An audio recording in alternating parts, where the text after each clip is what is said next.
ধরুন আপনি একটি গ্রামে দাঁড়িয়ে আছেন, যে গ্রামটি দিনের আলো চলে যাবার সাথে সাথে নিজেও চলে যাবে। তখন আপনার কেমন অনুভূতি মনে হবে?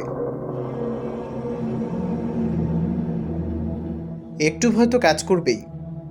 বলছিলাম, দুবাই থেকে 1 ঘন্টারও কম দূরত্বে অবস্থিত শারজাহের সীমান্তবর্তী আল মাদাম গ্রামের কথা, যেটি প্রচলিত ভূতের গ্রাম হিসেবে।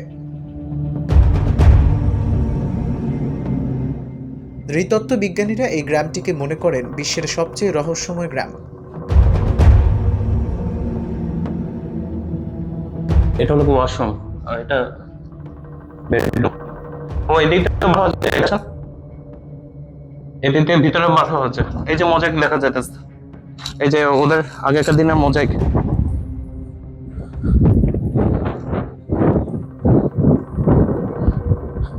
এই যে বাড়িটা দেখা যাইতেছে একদম সব বালি ভিতরে ঢুকে বদ্ধ হয়ে গেছে। এন্ট্রান্স এক্সিট সব বালি দিয়ে ভরা।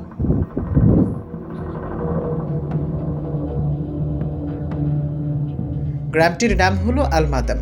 এই গ্রামটি রাতে রীতিমতো ভ্যানিশ হয়ে যায়, আবার সূর্যের আলো ফুটতেই দেখা দেয় সেই গ্রাম। এই জন্য আল মাদাম গ্রামকে ভুতুড়ে গ্রামও বলা হয়। কিন্তু কেন এই ঘটনা ঘটে তার সঠিক কারণ আজও খুঁজে বেড়াচ্ছেন বিজ্ঞানীরা।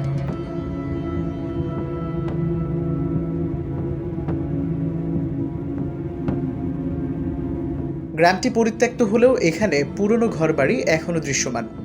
তবে বালির ঝড়ে ঢেকে গিয়েছে বাড়িগুলোর জানালা, উঠোন ও আসবাবপত্র। গ্রামটিতে রয়েছে বেশ কিছু ঘরবাড়ি ও একটি মসজিদ।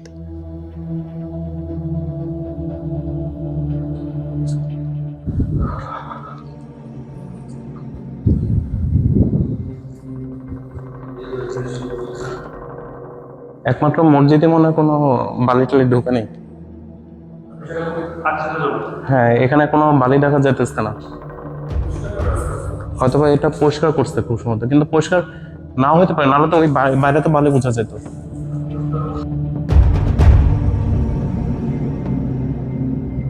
সম্প্রতি বিজ্ঞানীরা সেখানে গিয়ে দেখেছেন সেগুলোর দরজা জানালা হাট করে খোলা, ঘরের আসবাবপত্র এলোমেলো।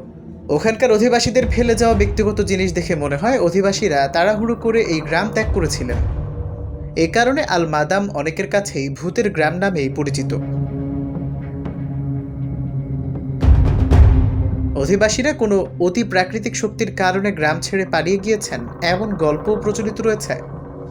বর্তমানে গ্রামটি অ্যাডভেঞ্চার প্রিয় পর্যটকদের আকর্ষণের কেন্দ্রবিন্দুতে পরিণত হয়েছে। দুবাইবাসীর কাছে পছন্দের জায়গা আল মাদাম। পৃথিবীতে বেশ কিছু প্রথম সারির ইউটিউবার আল মাদামে এসে ট্রাভেল ব্লগ বানাচ্ছেন। আল মাদামে মূলত বসবাস ছিল বেদুইনদের একটি উপজাতি আল কুতুবিদের। এছাড়াও ওই গ্রামে আরও কিছু উপজাতির বাস ছিল বলে জানা যায়। তবে এখন প্রশ্ন হচ্ছে, রাত্রিবেলা উধাও কেন হয়ে যায় গ্রামটি? প্রাথমিকভাবে বিজ্ঞানীরা মনে করেছিলেন রাতের বেলায় বালিতে ঢাকা পড়ে যায় গোটা গ্রাম, কারণ সেখানে ক্রমাগত হাওয়া চলতে থাকে, যে কারণে বালি এক জায়গা থেকে অন্য জায়গায় হাওয়ার সঙ্গে উড়ে যায়, আর সেই বালির তলায় চাপা পড়ে যায় গ্রামটি। কিন্তু এই যুক্তিকে আবার বিজ্ঞানীদের একাংশ খণ্ডন করেছেন। তাদের দাবি, রাতে বালিতে চাপা পড়ে গেলেও দিনে আবার দ্রুত বালি সরে যায় কিভাবে? এমনটা তো সম্ভব নয়।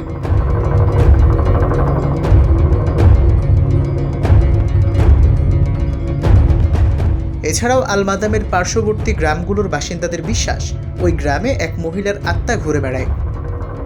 দুয়াইস নামে ওই আত্মার বিড়ালের মতো চোখ, হাতে ধারালো অস্ত্র থাকে।